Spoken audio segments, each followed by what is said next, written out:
Big Dark, War and Peace by Rob Harper. Chapter 8. Are you sure you're ready for this? Angela's concerned as we walk up to the front door of the evilest place in Chicago. I nod and we enter the large foyer of Demas's building. Two goons turn to us and one's mouth gapes open. They both pull pistols and we raise our arms. One of the goons keeps us in his sights as the other makes a phone call. Soon another higher-up thug comes into the foyer. Without a word, he walks up to me and frisks me. He pulls my gun out of its holster. Another call goes out and before long Carl walks into the foyer. Carl walks up and looks angry, especially at Angela. What do you want? I believe you're holding a friend of mine. Release him now. Carl smiles an evil grin. Brave, aren't we? You'll have to talk to Demas then. Carl just shakes his head at me. We walk towards the elevator where two different lackeys are waiting to escort us upstairs.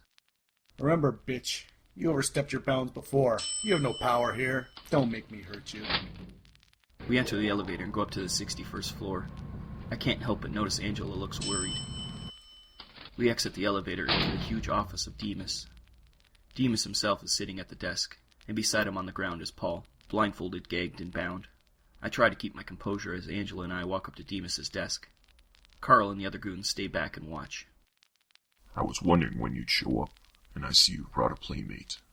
Gadriel, is it not? Release Paul. It's me you want. I see Paul squirm at the sound of my voice, and I feel something like dread in the pit of my stomach. How egotistical of you. We were having a rather good time without you, actually. Were we not, officer? Paul starts to squirm more, and Demas smiles at his efforts. I will do as you ask, Warren. Officer Paul Eastman shall be free. Demas looks down at Paul, and then at me, and I try to scream. Demas holds his hand out towards Paul, and flames shoot out of it. No! Paul's body is reduced to ash nearly instantly. I just wanted you to see this, Warren. Otherwise, I would have done it much sooner. I fall to my knees, dumbfounded, as I stare at the ashes that were once my friend.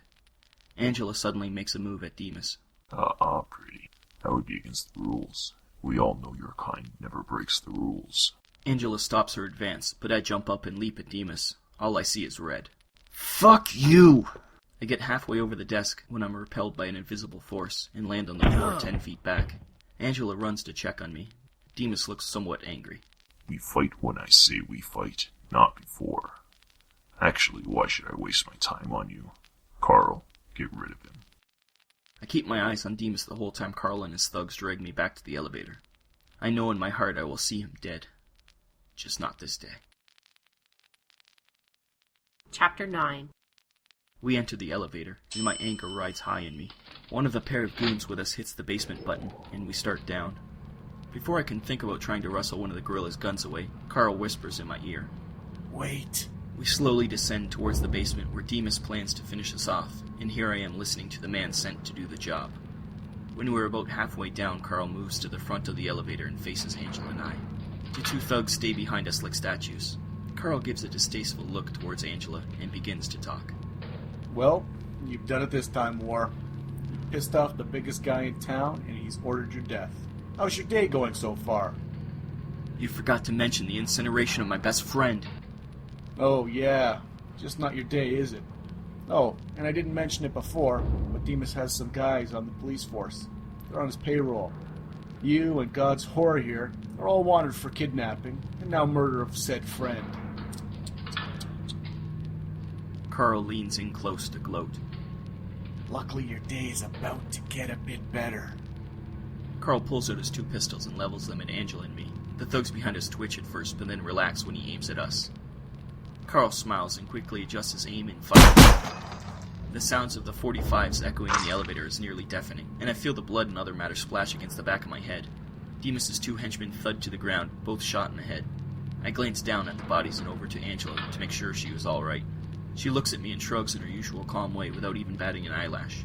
I guess you can get used to death being the angel of war. I look back at Carl and he smiles. Why? Maybe I was feeling nostalgic. Or maybe I have some other uses for you. Either way, you aren't dying today, War and Peace. Carl holsters his guns. What now? Now you get the hell out of Chicago. I wasn't kidding about the cops being after you. And now you just added 2 bodyguards of the richest man in town to your murder rap.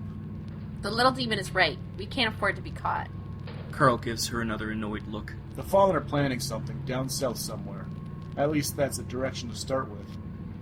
South is a big area. Anything a little more specific? Sorry, they don't tell me this shit. Demas doesn't trust anyone who isn't a pureblood Fallen.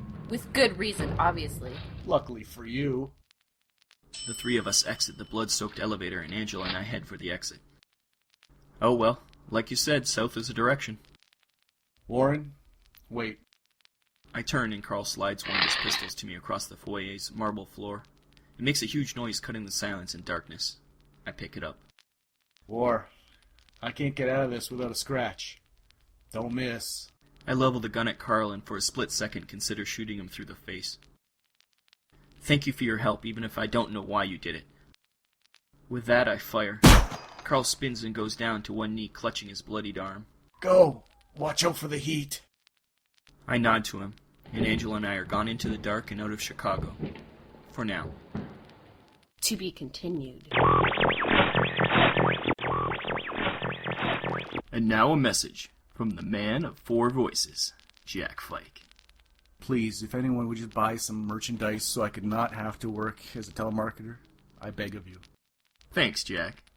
And please visit cafepress.com/Vinland Old Time Radio to get any merchandise you might be interested in. It'd help us out a lot. Thank you and keep listening.